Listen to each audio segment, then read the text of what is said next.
And away we go. So, good morning, good afternoon, good evening, everyone, wherever you happen to be in the world today. Welcome, one and all, ladies and gentlemen, children of all ages, to Coffee Talk, where we will be talking about what is going on in the world today, taking a look at some snippets from the news, some things you might know about, some things maybe not.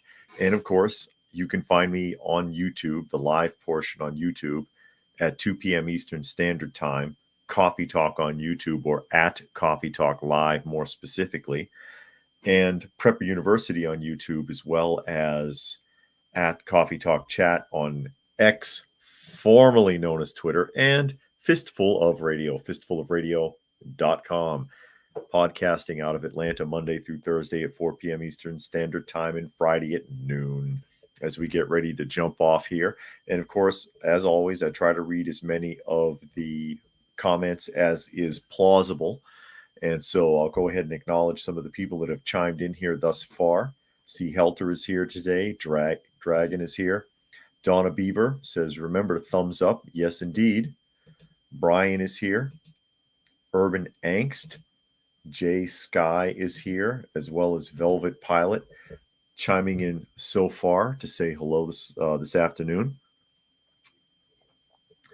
Prime Mover, who says he's here to cause trouble. You must work for YouTube. That's where I get all my trouble from. YouTube, I get all my yellow strikes, get in trouble for everything that I say and do. But that's how it is. And of course, for those of you who can see, here is Dusty sitting in the chair behind me.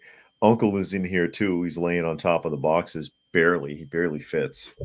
He's over in the corner over there, laying on top of the boxes, looking silly, because that's what he does. Big silly cat, big baby is what he is. And we'll go ahead and we'll start jumping off into what's going on in the world here today. And today we're going to open up with a lesson on pandering to fringe minority groups for votes.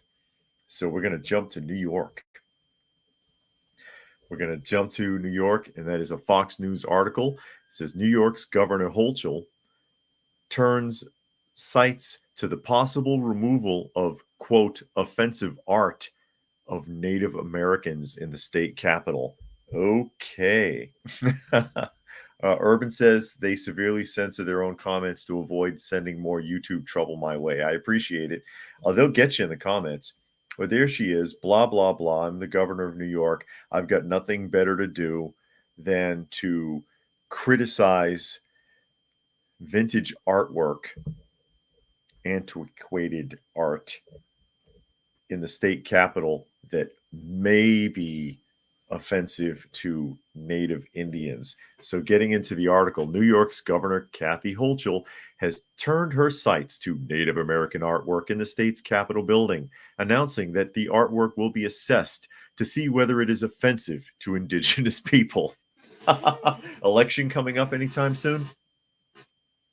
Quote, all New Yorkers should feel welcome and respected when visiting the state capitol, Hochul said in her 180-page 2024 State of the State Policy book. Unfortunately, offensive imagery and distasteful representations of populations in the art which adorns the capitol can alienate visitors. Yeah, if they're pussies. The Democrat governor said the indigenous people are often depicted in harmful racial stereotypes in artwork. Are they? Would she know? Has she ever looked at it? Can she discern what's going on in the artwork? Because a lot of times people say stuff like that. Like, for example, you're all aware of what was done to Pepe Le Pew. Oh, it promotes rape culture. Pepe Le Pew is a rapist. Those are people who have never seen a Pepe Le Pew cartoon because he's never successful. He usually ends up getting in trouble. As a matter of fact, there's one particular short with Pepe Le Pew where his wife catches him and beats him with a rolling pin and the accent drops and everything. The French accent is suddenly gone and he sounds like he's from the Midwest somewhere, and she's not buying it. She pounds on him with a rolling pin. It's not promoting rape culture if he never even gets closer than kissing a cat's arm and then gets his ass kicked. But, here we go. Back to the article. Excuse me. Indigenous people. Oh, I read that part. Or did I? Maybe they replaced. Indigenous people in particular are often depicted in artworks in a manner that reflects harmful racial stereotypes and glorifies violence against Indigenous people, she wrote. Such depictions do not reflect the values of New York State. Really.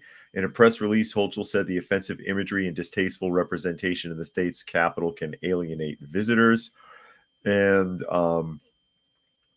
her solution is that to ensure that all New Yorkers are welcomed in the capital this year, Governor Hochul will commence a comprehensive review of artistic representation of Indigenous people in the capital with invited participation from representatives from each of the 9 Indigenous nations. So she's going to bring in whiny activists from the Native Indian community to critique the art at the state capitol so that can get canceled too. Basically, that's what this is going to boil down to. And often these activists, I can't stand activists because an activist's job is to pretend to be offended by basically everything. That's how they get paid. I guarantee that the majority of what these Native Indian activists portray accurately represents what their people, and I use that term loosely, need or want. It's kind of like Al Sharpton and Jesse Jackson. Any person from the Black community that I ever spoke to where those names came up, often the response is, that joker doesn't speak for me. They they put it upon themselves to speak on behest of a community that doesn't want them. I seriously doubt that whatever activists that she drudges up for this truly represent the Native Indian communities. I bet most of them don't even freaking care. Gary Edwards is here. Glad you could make it. That's Life, but Not As We Know It is also here. All People says Indians are not complaining about statues, buildings, team names, etc., and it's the same for those continental slavery descendants. The complaining is from newcomers and liberals. Prime Mover says the white man will decide what is offensive to you. Just sit back and watch. Yeah, I guess. And Spectre says, second day at the homestead, the first day I found a 10-inch lizard and a 5-point buck jumped in front of my truck. I love it here. Sounds good. Sounds good. Sounds like you're enjoying it. Dirk von Franz is here. He says, anything on what was found under the synagogue in New York or anything about Rule 213? Yeah, the synagogue. Basically, what happened with that was there's a fight between 2 different sects, one ultra-Orthodox and one not. And a judge had previously ruled, just in a nutshell here real quick, a judge had previously ruled that the building and property legally technically belongs to the ultra-Orthodox group. I believe it was the ultra-Orthodox group that technically owns and has responsibility for the building. So they put the other group out. So the group in a building next door tunneled their way into the synagogue so that they could sneak in and get access. And when the people in the synagogue found out about it, leadership, what the hell is this? We got a freaking tunnel? Called the police and said, hey, we need to fill this in. We need to get these people out of here. And then there was a riot when the police arrived because they fought with the cops. Absolutely ridiculous. These people are stupid. And it's mostly very young people that did this. They're like the average age was like 19 or 20, the people who dug this tunnel. Monkey says all the people do is look at what Pepe does, but they do not look at what happens to him every time. Yeah, Pepe doesn't get anywhere with any of that. He ends up in a lot of trouble. That's Life says God will make the final call on us all. Yeah, apparently. Excuse me, there is a judgment coming. Monkey says not reading the big picture and just looking at the immediate picture. And All People says most Indian activists, small groups that they are actually paid pundits that have as much Indian blood as does Elizabeth Warren. Nothing pisses an Indian off more than meeting a liberal. Oh, no. And Gary Edwards says gross virtue signaling for political gain. And that's all it is. It's all it is. She's pandering. I mean, who does she think she's going to get votes from? Indians? I don't think so. I don't think so. Urban says, remember when Jeffrey offended Elaine's native friend with the statue of the cigar store Indian? That episode said it all. Yeah, indeed. Absolutely. And now for the misleading article of the day. Misleading article of the day. Trust us, we're from the government. Trust us, we're from the government. And this is from Marca. This article is from Marca. How many years of taxes should you hold on to? And I'm just gonna look at this really briefly here.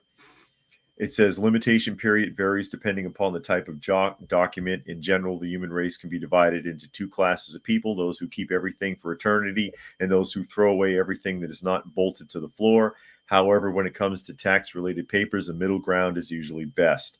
So as you get down through this article, I'm gonna cut through.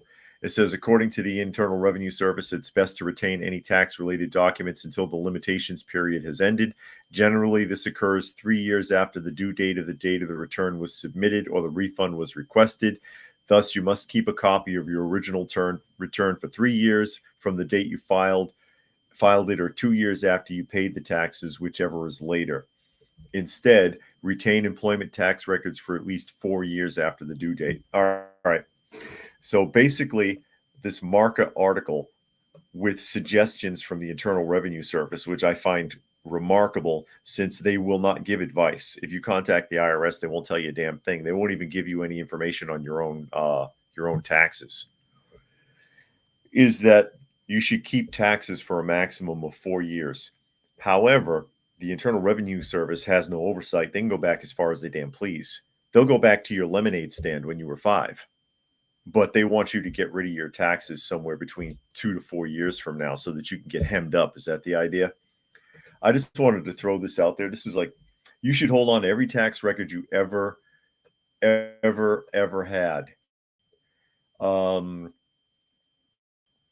it says here, there's one more snippet. It says IRS recommends keeping records for 7 years when you file a claim for a loss from worthless securities or bad debt deduction. Basically, if you filed if you had to file for bankruptcy, you might want to hold on to it for 7 years. But I would never get rid of any of this, especially after what I've been through with the IRS. I wouldn't recommend anybody get rid of any copies of anything IRS related ever. Keep it until they bury you with it. Oh, God. And All People says, yeah, religious students trying to fight cops. LOL. Indeed. That's basically what it was, because they tunneled into the synagogue to break in. It's absolutely insane. And then, of course, the people in charge of the synagogue are like, what the hell is this? And they called the police. I have no problem with them doing that. I get it. It's like, who digs a tunnel? It's crazy. All People said she's seeking votes from her fellow liberals. No Indian anywhere wants that type of nonsense being done, and Indians only comprise 4% of the American population, thus not a huge voting bloc. And of that 4%, how many of them are 50% Indian or better? Because there is a minimum requirement to get benefits. And, if you live on the reservation, there are benefits. If I remember correctly, All People, am I right? And Prime Mover says you don't own your property if the government can take it from you. If you don't pay them, everything is a lease. Yeah, exactly. And Boogers is here. Says he's sorry he's late. That's okay, Boogers. And Gary Edwards says, Victor Frank, there are only 2 races but only these 2, the race of the decent man and the indecent man. Well, the indecent man is or the decent man is a minority. And Gary Edwards says, on the synagogue thing, talk about undermining religion. Yeah.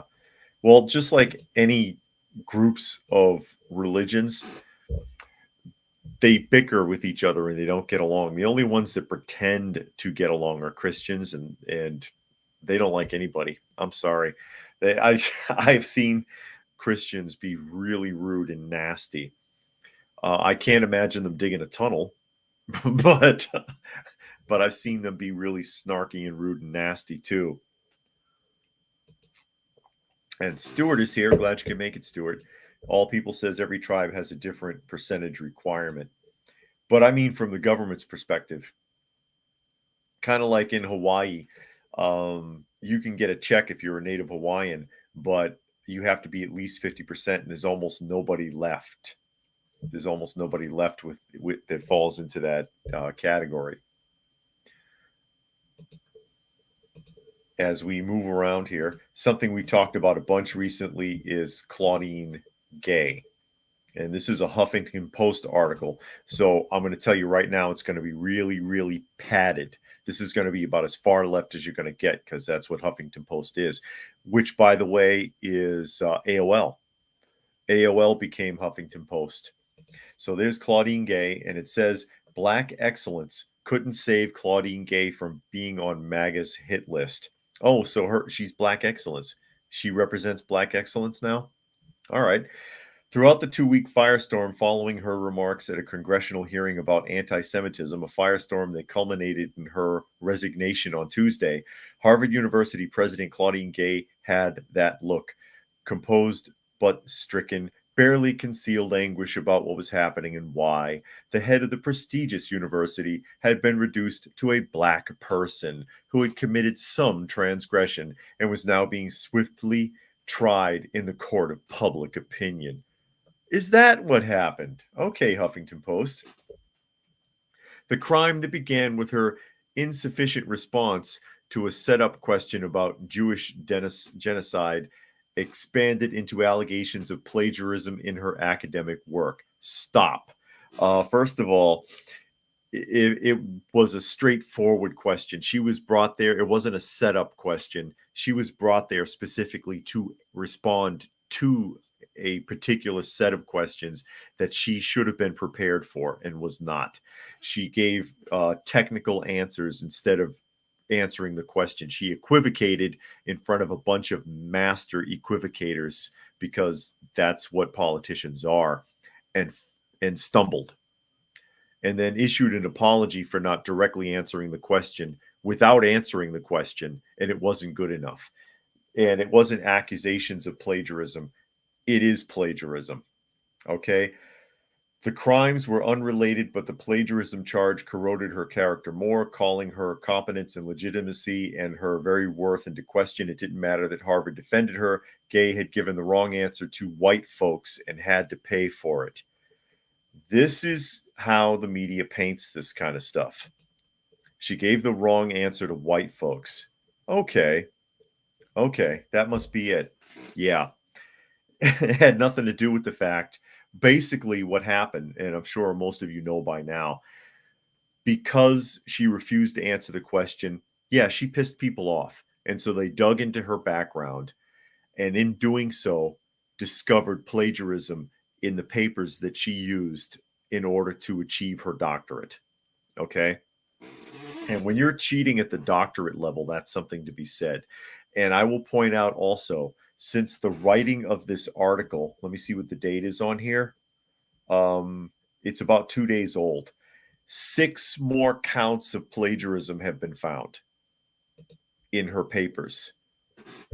You know, if you plagiarize and you're in your first year of college, you can kind of excuse it to a point. You take Jimmy aside and say, hey, listen, you know what?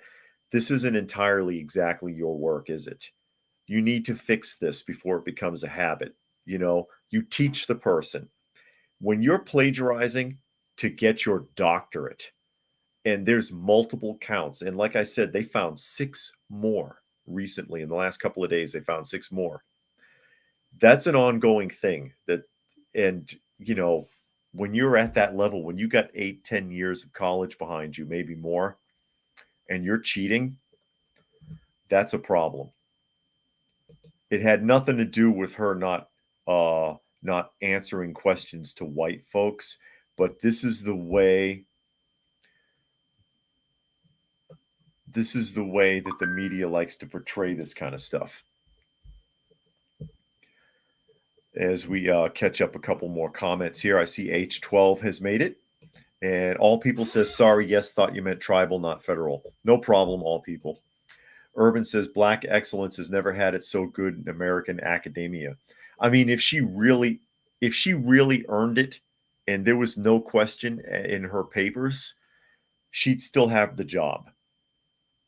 She'd probably still have the job. Sven says lefties are so gross, she is a fraud. Prime Mover says good question, setup question. Yeah, good question equals setup question. Exactly. She knew what she was coming there to talk about, as were the other leadership. The other leadership from various universities that were brought up before Congress. Hey, what is your stance on this? What is going on? What is going on with that? And she knew what the questions were before she arrived and refused to answer, basically. Urban says, not that things are much better in the ivory tower schools in the UK, I bet. Gary Edwards says Claudine felt that her superior intersectional rating would insulate her against tight scrutiny. Yeah, I can see that. I agree. Prime Mover says she's almost as visually abhorrent as Lori Lightfoot. Oh, God. Lori Lightfoot's a bit more of a troll, though. Lori Lightfoot looks like Leprechaun from the horror film. The warden is here. Glad you could make it. And Gary Edwards says Claudine looks like an HR administration. Lori looks like Gollum. Lori Lightfoot doesn't. Yeah, I'm telling you, Lori Lightfoot looks like a leprechaun.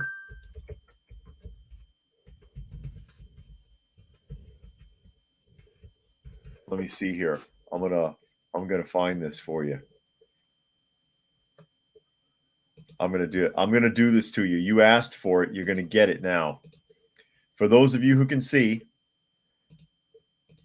I'm gonna blind you. There's Lori Lightfoot. Leprechaun. Oh my God. All People says migrant affirmative action diversity hire. Claudine Gay plagiarized from a woman that was a black and also even one of the slavery descendants who did not use affirmative action. And Richie said she should be the head of Fake It Until You Make It University. You know, a lot of people live by that credo, fake it until you make it. The problem is they never make it anywhere and they just fake it their entire lives. And if you are faking it to make it, sooner or later, there's a good chance you're going to get caught up. And that's what happened here. She wouldn't give an honest answer. She got caught up. People started investigating her because they were pissed off. This woman has to have done something. Let's look, because that's what happens in the modern era. Everybody's looking to cancel somebody, and they'll dig mess up. And then there you go. That's what happens. Urban says Lightfoot is an odd-looking reptilian for sure. Excuse me. But there you go. There she is in her leprechaun disguise. I don't know what to say about this person. She's not the most attractive woman. No, that's not her. That's somebody else. Certainly not. I've heard her compared to Beetlejuice. But you know. Anyway, speaking of corruption, speaking of corruption, we're going to jump to Georgia. Let's take a trip to Georgia. We'll go from Massachusetts to Georgia and look at something from the Daily Mail. You may have heard of this by now. Invoices from lawyer lover hired by Fannie Willis. You all know who Fannie Willis is. She's the person who's brought the charges against Donald Trump in the state of Georgia to prosecute Donald Trump in election interference case, show that he's had 2 8-hour meetings with the Biden White House counsel. Okay. And it gets deeper than that. I don't know if it's going to talk about all of it in this article, but here's your bullet points. Fulton County DA Willis hired attorney Nathan Wade as an anti-corruption special prosecutor to investigate Trump's alleged elected interference. Keeping in mind that people have now discovered that Nathan Wade is Fannie Willis's lover boy. In bombshell filing, Trump co-defendant Michael Roman claimed they were having an affair, traveled to Napa Valley, Florida, and took to Napa Valley, Florida, and took a Caribbean cruise. Wade was paid almost $654,000 as a special prosecutor assisting Willis's sprawling probe of Trump's election overturn effort, the documents say. So basically, when she opened the case, she hired her boyfriend and paid him $654,000 in taxpayer money, because it's tax money, as a special, quote, investigator in the Trump case. The prosecutor hired to go after Donald Trump by his alleged district attorney lover, Fani Willis, has had 2 meetings with the Biden White House during his investigation, according to court documents reviewed by Daily Mail. The meetings and calls, which came ahead of Willis's charges filed against Trump, brings into question repeated denials by the White House that it had any coordination with the Fulton DA's prosecution.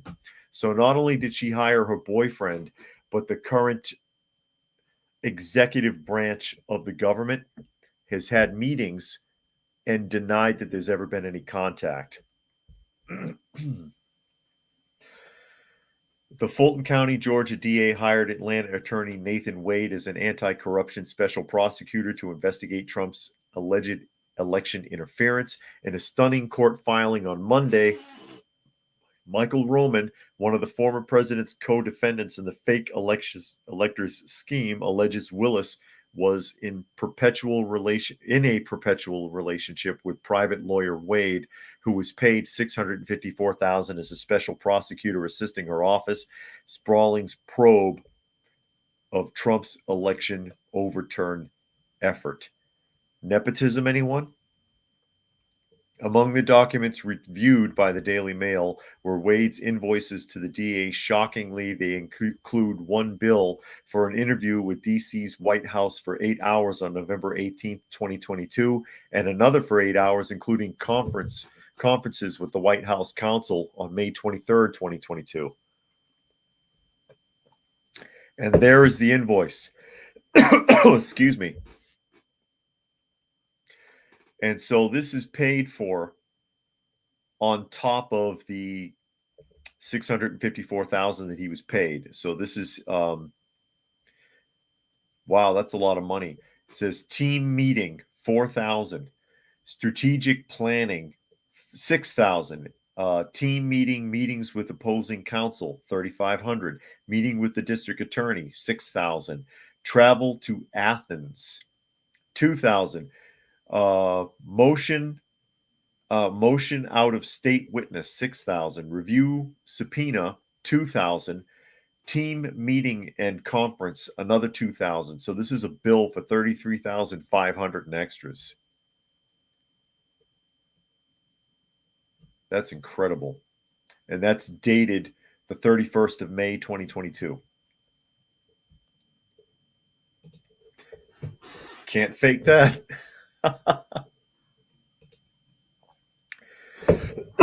Excuse me, still have a bit of a sore throat. Jay Sky says blackmail is the currency with politicians and rich people. And All People says Fani Willis has now been found to have paid her married boyfriend over $1 million, not the $660,000 they thought. Wow, so it's gone up. It's gone up since then. And All People says Fani Willis skipped getting county approval to hire or county budget to pay this Wade guy. Instead, she misappropriated C-virus funds to pay him. He has no experience in RICO. It gets better and better all the time. And Dragon says what Willis is doing is unethical and creates a huge conflict of interest for both of them, not to mention she is disgracing the office.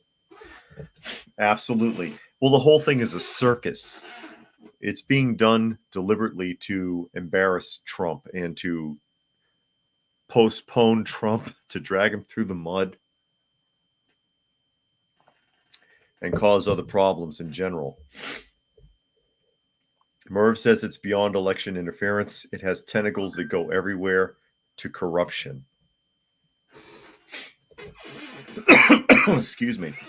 And Monkey says, wow, they might have just decreased the legitimacy of the trial of Trump if there was any to begin with. Yeah, there was none to begin with. Because, again, if that's the case, then they should be taking Stacey Abrams to trial. She has run for the seat of the governor in Georgia twice, lost twice, and denied losing twice. She claims both times that she won, and it's never been brought into question. And she's right here in Georgia. So why isn't she on trial? Why isn't she being investigated for being an election denier? Gary Edwards says, milking the system. Better call Saul. No kidding. And Ali, excuse me, Ali says there should be an audit on if that was Athens, Georgia, or Athens, Greece. No kidding, because they have taken trips together. I don't know if they've done it on the taxpayer's dime, but this is pretty damning right here. And as was pointed out now, apparently it's closer to $1 million that she's paid this guy. Here's another bill. Team interview 2000, meeting with witness 1250, discovery document 4000. God, I'm in the wrong line of work.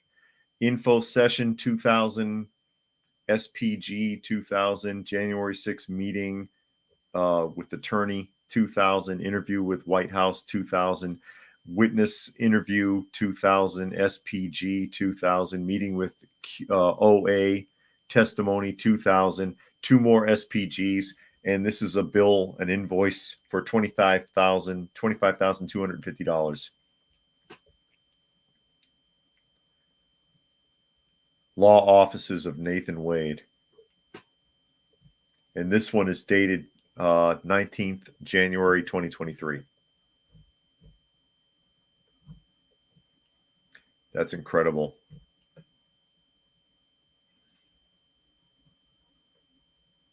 That's incredible. And apparently they've been dating.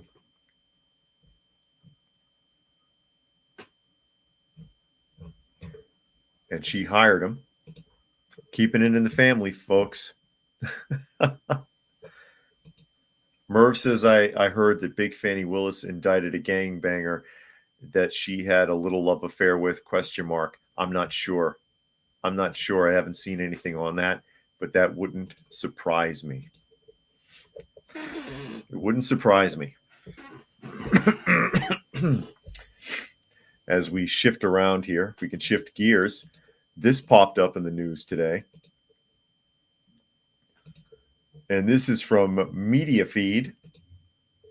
Get ready for it, folks. First Black American dictionary to be published next year. An official dictionary. And this is from Oxford.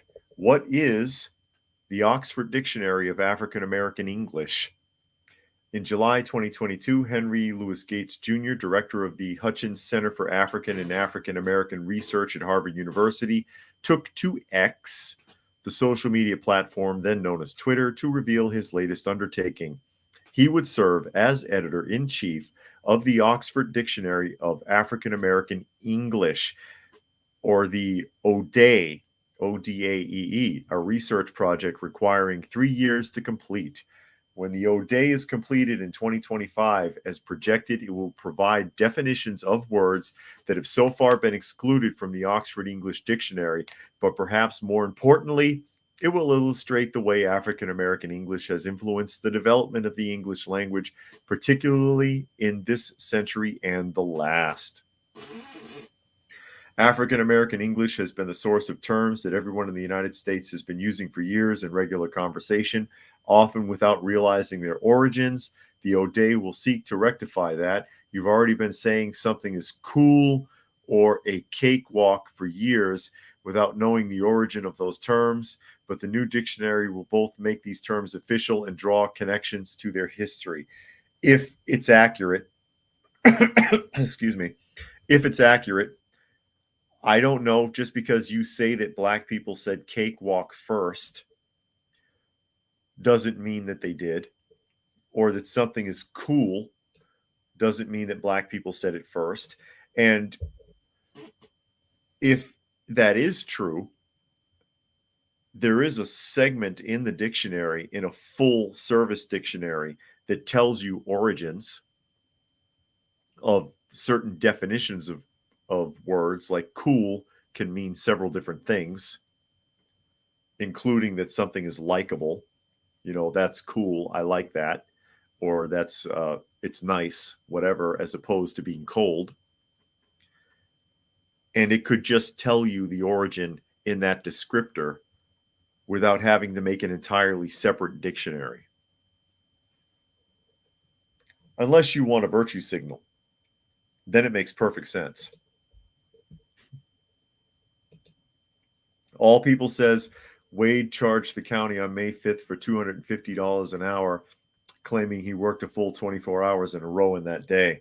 He was very busy that day. Gary Edwards says new term, panderverse. No kidding.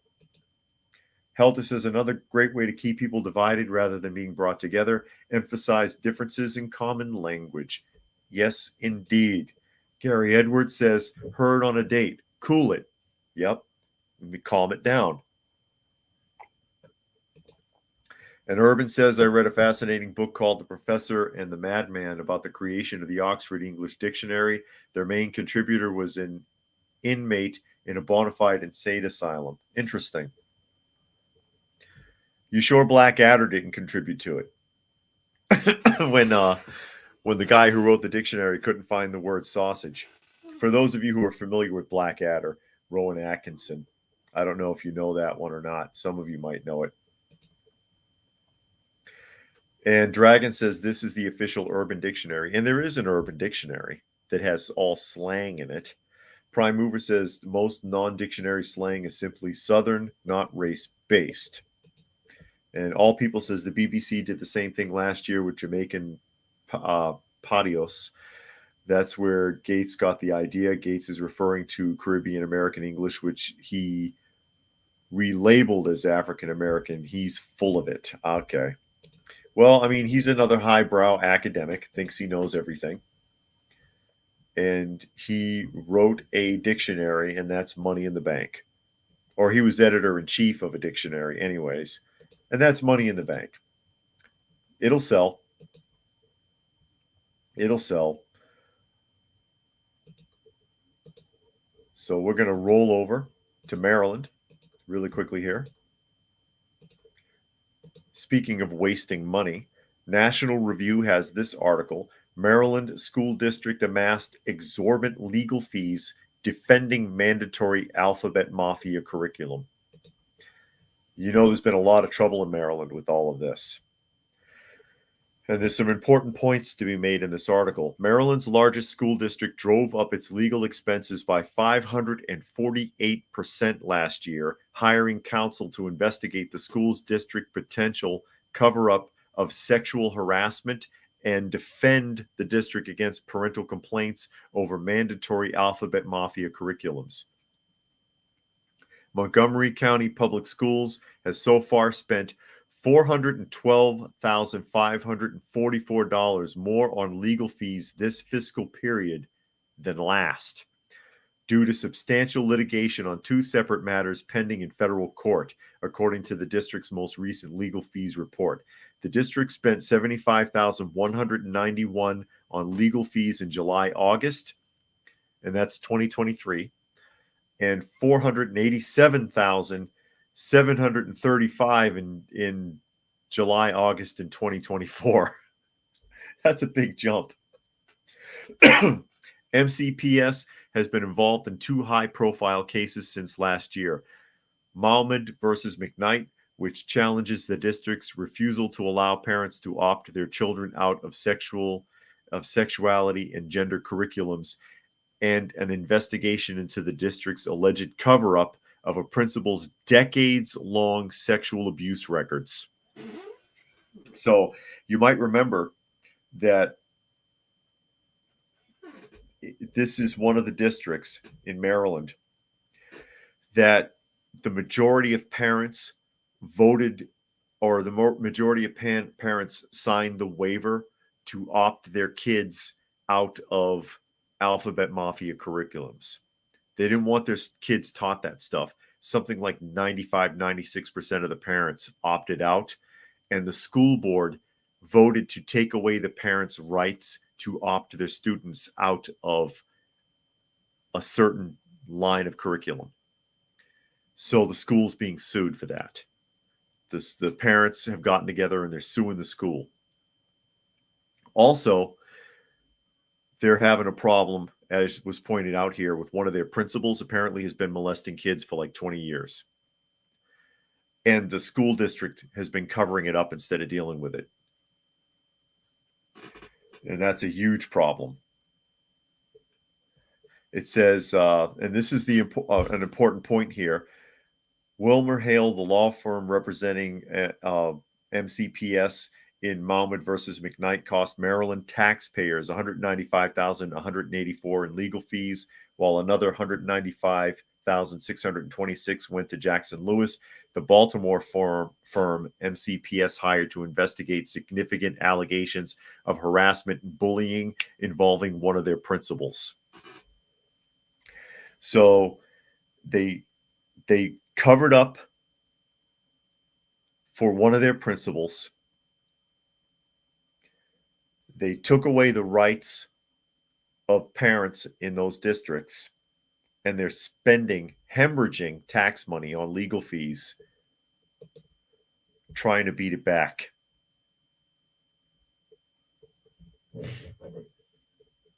Unbelievable. Unbelievable. And that's what happens. Excuse me. Spectre says Blackadder. Yup. It's go through medieval times in World War I. That's correct. World War I is where it ends. And they had like a reunion made for TV movie with a more modern version of the character. Gary Edwards says 40s slang, cheaters, spectacles. Uh-huh. And Urban says, I miss Harlem Jive, best portrayed in the film Airplane. There you go.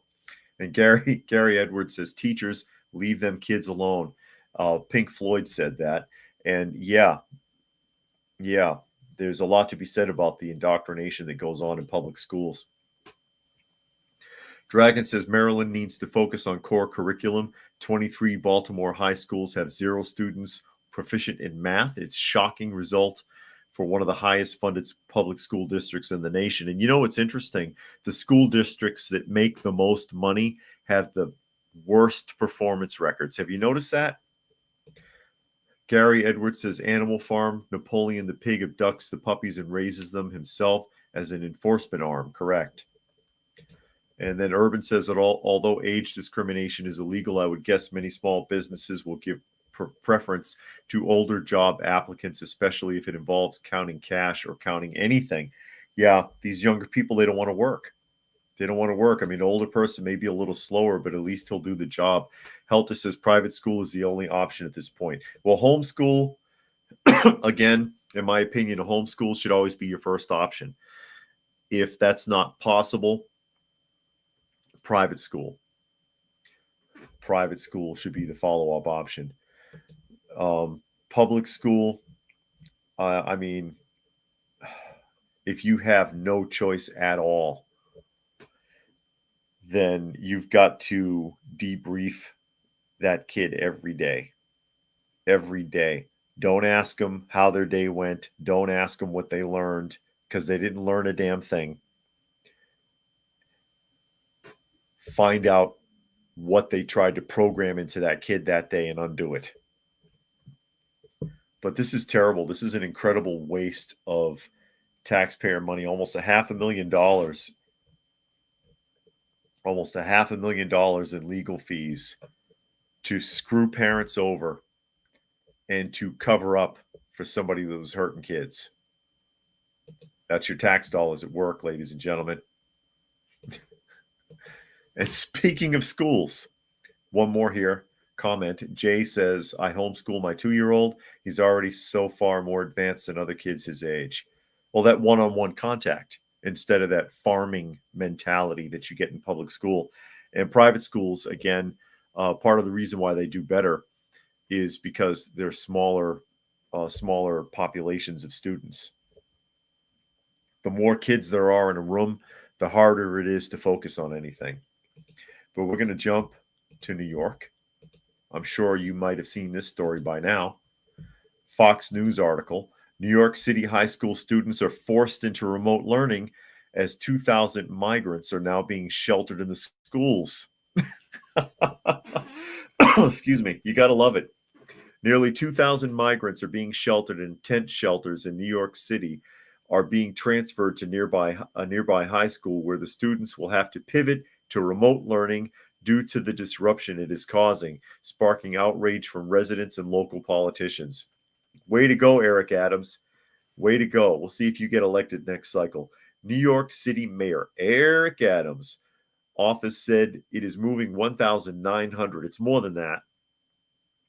1,900 migrants from the tent shelter at Floyd Bennett Field for safety reasons due to the incoming storms and potential high winds. According to the New York Daily News, Adams told reporters that it was being done out of an overabundance of caution.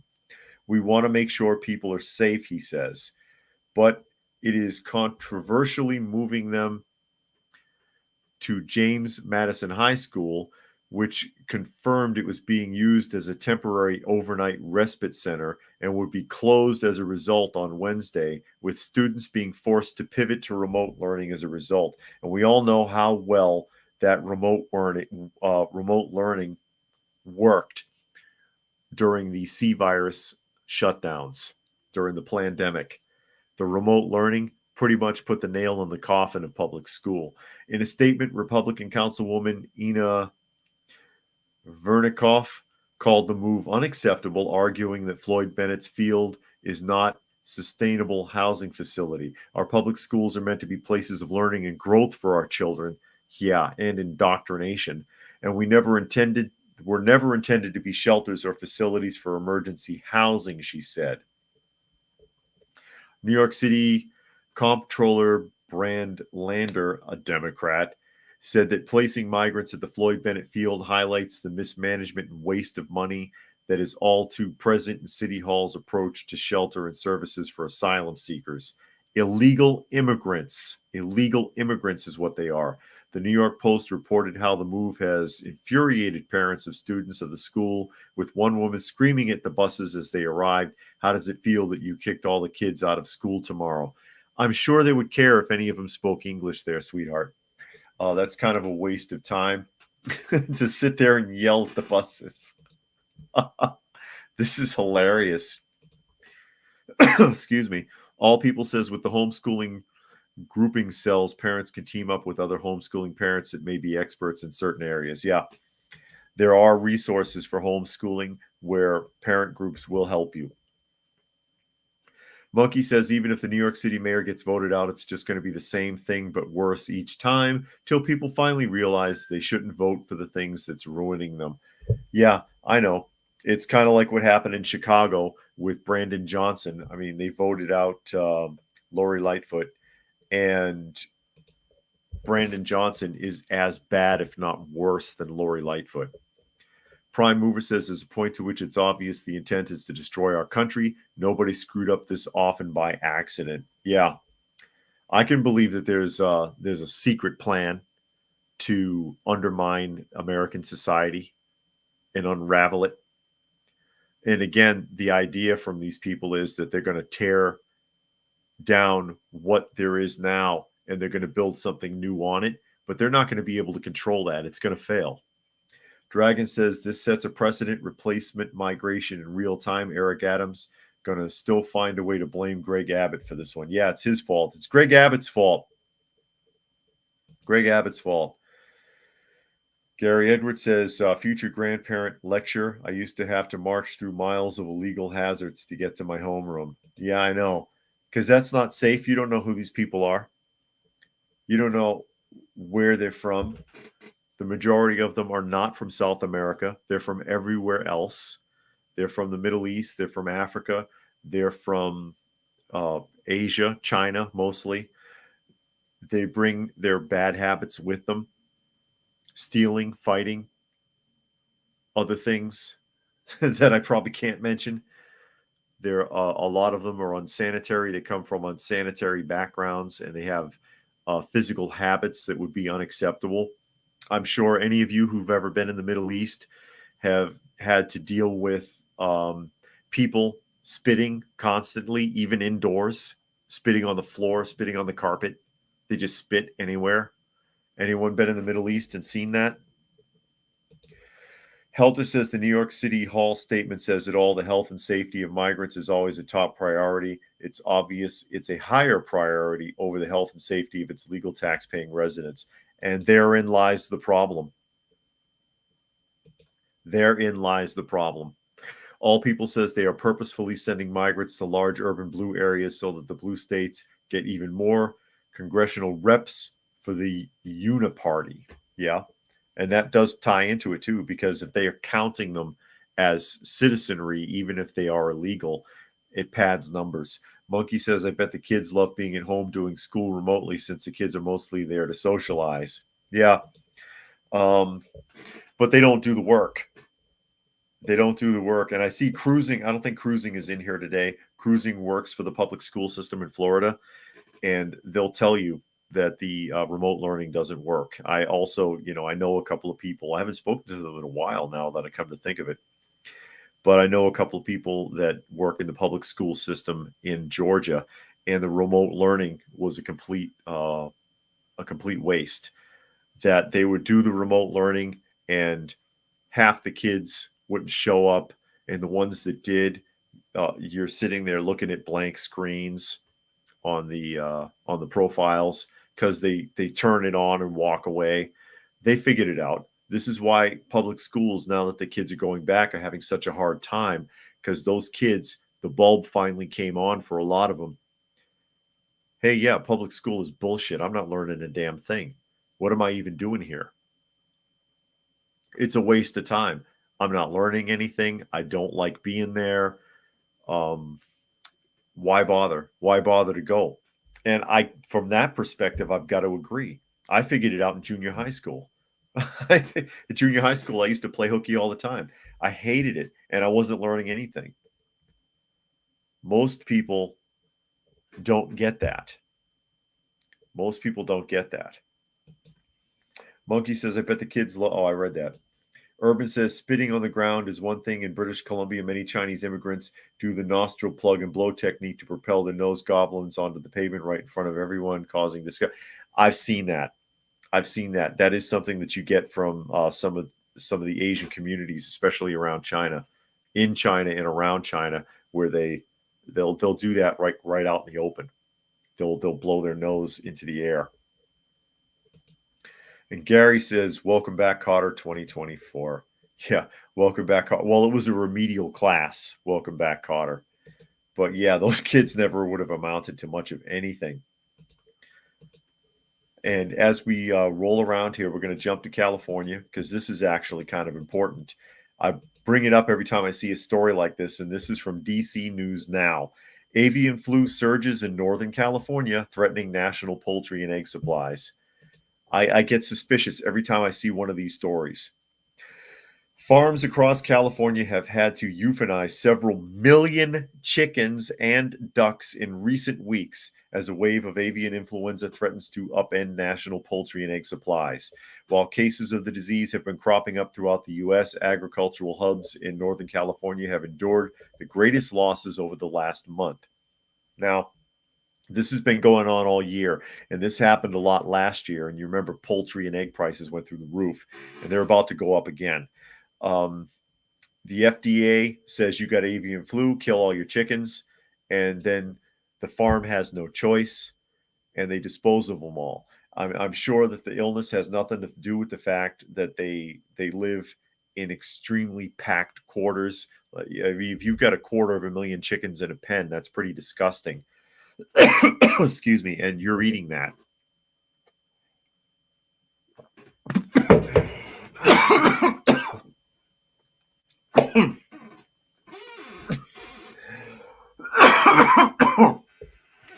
Excuse me.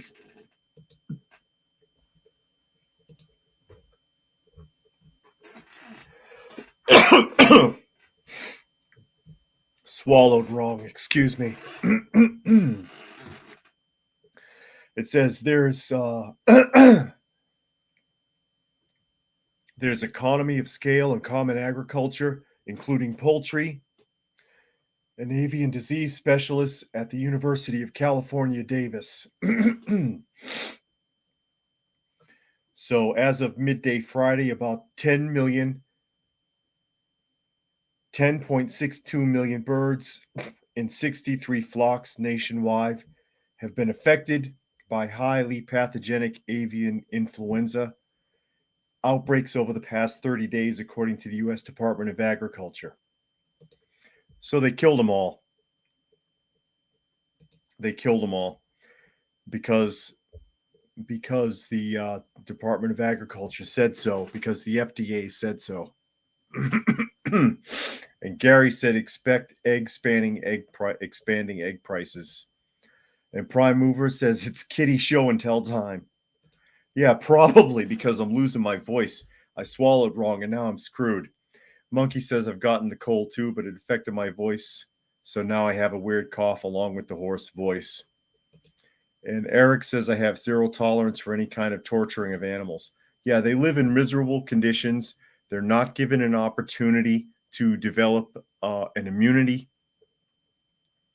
And then the FDA says kill them all. And then you have no choice. Kill them all, or we'll shut your plant down and kill them for you. And Helter says backyard hens are wonderful. It's not exactly a cheap way to get eggs, but hens are lovely and quiet. You probably cannot have roosters in suburban areas, though. A lot of suburban areas won't allow it. They won't allow it. And Gary says Granny Smith time. Oh, Granny Smith's not here. I have Dusty and I have Uncle. So you have your choice. Dusty or Uncle. And WCM said, afternoon, brothers and sisters, late but made it. Well, glad you could pop in.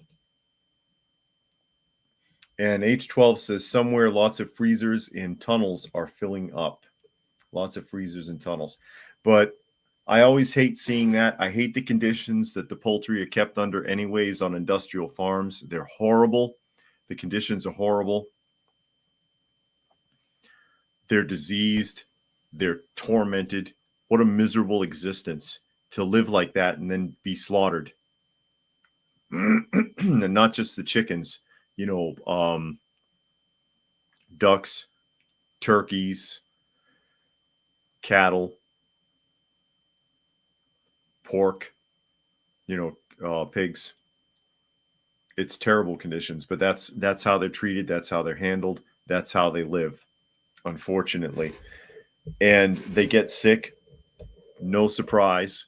And of course, the avian flu, you're not going to catch it. All people wants to see Uncle. 20 pounds of Uncle. All right. I think we got a minute. Hold on. Come here, buddy. Come here. Oh my God. All right. Here's Uncle. Say hello, Uncle. Sleeping in the corner, and yeah, he is about 20 pounds. Hi, buddy. Very friendly animal, easy to manage. How you doing, buddy? As we're getting ready to wrap things up.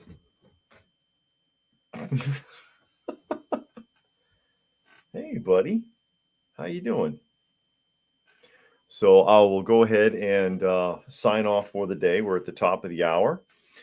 And of course, this is Coffee Talk, or at Coffee Talk Live on YouTube, as well as Prepper University on YouTube, and at Coffee Talk Chat on X, formerly known as Twitter. And of course, there's always Fistful of Radio. What are you looking for? Fistfulofradio.com, podcasting out of Atlanta Monday through Thursday at 4 p.m. Eastern Standard Time and Friday at noon. Hi, buddy. Lots of cats. Always lots of cats. Yeah. Poor little Uncle, skinny and tiny, says all people. Yeah, he's a big boy. He's a big, happy guy. But with that, I will go ahead and sign off. Thanks to everybody who was able to join us here this afternoon. Sorry about the little bit of coughing there. I still have a sore throat from when I was sick, and it caught up with me. Glad you could join us here today, and Hope we will see you again tomorrow.